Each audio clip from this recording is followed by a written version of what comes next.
phrases that you should never say to your partner. There are some of the ways that are good for the relationship, but sometimes we speak words that are not necessary for the relationship, or that become a sign of a toxic relationship, or that may not build the future of the relationship or a marriage. These are words that may be ignored by many people, but are dangerous words for a healthy relationship. You do not need to underrate or take them for granted. You do not have to accept that someone is joking. They are good enough to raise a red flag. It's a sign of a red flag for your relationship or marriage. The phrase number one is I don't care. You know, a relationship is all about caring. So when someone often says I don't care, wherever there's an argument or anything else, then he or she likes to put the words I don't care. That one is a red flag. It's a sign that you are in a relationship that is not healthy enough. Number two, this is nonsense, or you are crazy. For someone that you really love, it's not possible to tell him or that you are crazy or you are talking nonsense. Even if she or may say something that you are not, you do not like, or something that is not good enough for you, but there is a polite way to say what you are saying is not good for me, rather than say you are crazy or you are nonsense. Yes, it can be said in a joke, but in a healthy relationship, this is a red flag. Number three, someone who says never mind. The moment you say never mind, you are rejecting the input of your partner. You're saying whatever you're going to contribute is nonsense, or it's useless, it's valueless. So when you say never mind, it means that probably you are going to do it alone. Your presence or absence is the same. You must stop caring or minding about it. Yet you are one thing, or you are working together, you are in a relationship together. You are not in a relationship alone. So when you often say never mind, you are saying you are useless in other ways. So it is better to find other ways how you can put it. Okay. Number four, I can replace you, or I can move on, or I'm loved by men. Such words, I can move on, I can replace you. You make someone doubt you. They are not good enough for a relationship. Someone will not trust you just because you said at any given time you can replace the person, you can move on, you can be with someone else. You bring this sense of doubt in a relationship, of which when there is doubt in a relationship, where there is no trust, it means that relationship is not healthy enough, it's not good enough. Then number five, if you really loved me, you would have done this. You know, quoting such phrases or such sentiments, it means that you are pressurizing someone to do something for you. It doesn't matter that they are able to do it, or they might have forgotten, or whatever the case may be. But the moment you put these words, you are putting some pressure. You don't need to pressure someone when you're in a relationship. They know how to do it. If they are into you, they really know how to do it. Not to say these words to pressurize someone. It's something that is not healthy for a relationship. Right? To say, I can do without you. Number six, I can do without you. I'm fine alone. Yeah, when you say I'm fine alone, or I can do without you, it means someone is no longer important into your life. It's no longer important, no longer valued to be part of your life, part of the journey of the relationship. So that person is useless, honestly, to you. If you say you can do without him or her, I do not believe you. Number seven, or I do not trust you. Yeah. To mention those words that I do not believe you, or I do not trust you, it means you are doubting. Obviously, there is no relationship that can continue without trust or without help, believing in one another. You must be proud of one another. Say, my woman is the only one.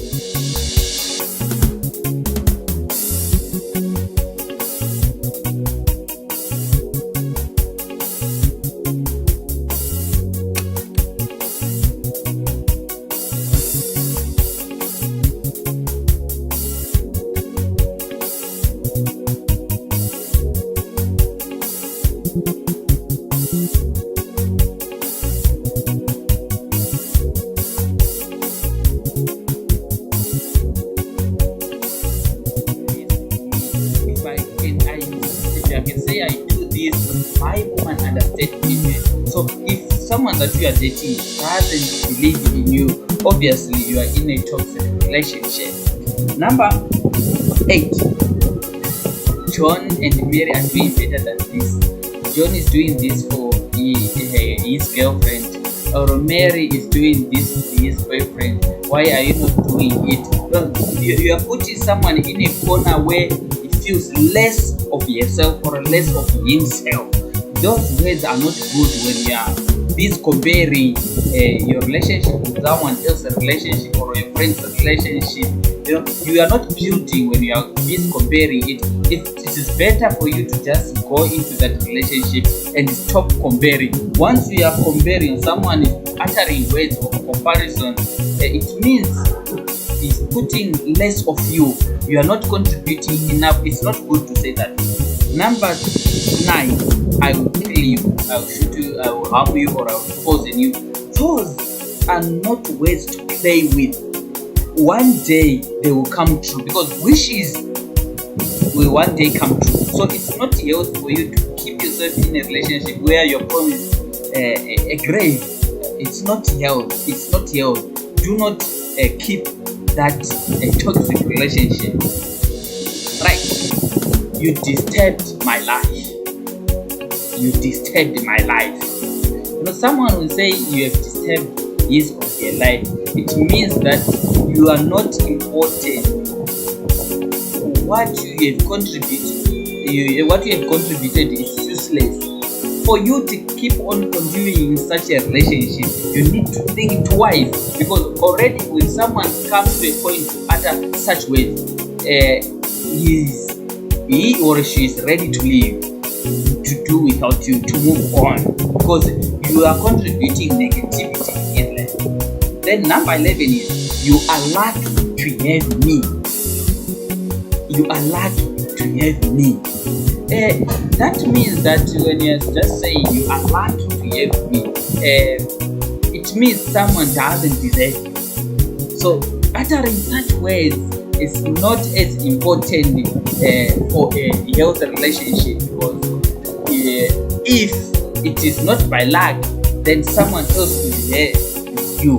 So to say you are lucky to have me, you are contributing something that is so toxic. Number 12 is, this is probably why your ex has left you. You are just saying you are not changing, you are not good enough for that person, for you. When you say probably, this is what you were left, this is why your ex treated you this way. It's not possible, it's not good for a healthy relationship. A relationship or a union that has future, these words are not good to utter. I wish I had never met you. A word of regret. In other words, it's a depth complaint. It means that you are not happy, you are embarrassed by meeting such a person. It's an emotional phrase that one can utter. It means that you are not pleased by having such person. So when someone comes to a point to utter such words, which means that person is ready to do away with you. He has nothing positive that he or she sees in you. Right, number 14 is, you are not good enough for me. Yeah, you do not satisfy me one way or the other. It can be intimacy, financially, such words. Once they are uttered, it means that the person is ready to replace you. If you cannot cope with me, you can find your way. The door is open, the gate is open, you can go. Such words means that someone is paving a way for you to go. Is he or she is ready to release you. So for you, after hearing such words, you need to think twice or thrice, not only once. Do not ignore such words, they matter a lot. Then number 16 is, leave me alone. Right, to say leave me alone cannot be joke. It cannot be categorized in a joke way. You can't say it's a joke. It's something that you have to take to heart and think deeply. You need to ponder about it, because when someone is asking you to leave, it means it's not a polite way. If you continue forcing, something dangerous will happen. So you need to think twice when such words are being uttered. Leave me alone. You may end up in something that is more dangerous. You will regret if you had acted. These are red flags. Then lastly but not least, number 17, you do not know me, or you think you know me. Someone cannot utter such words while they are happy or they are at a sober moment. You need to think very, very deeply before you can just continue. So these are the signs through communication, be that you are communicating over the phone, facially, or however the way you are communicating. If such words are being uttered, do not take them for granted. Someone who is not careful with this is not ready for a sober, stable, and lasting relationship. Committing yourself to a union with such words is more of committing suicide. Brethren, you need to be careful.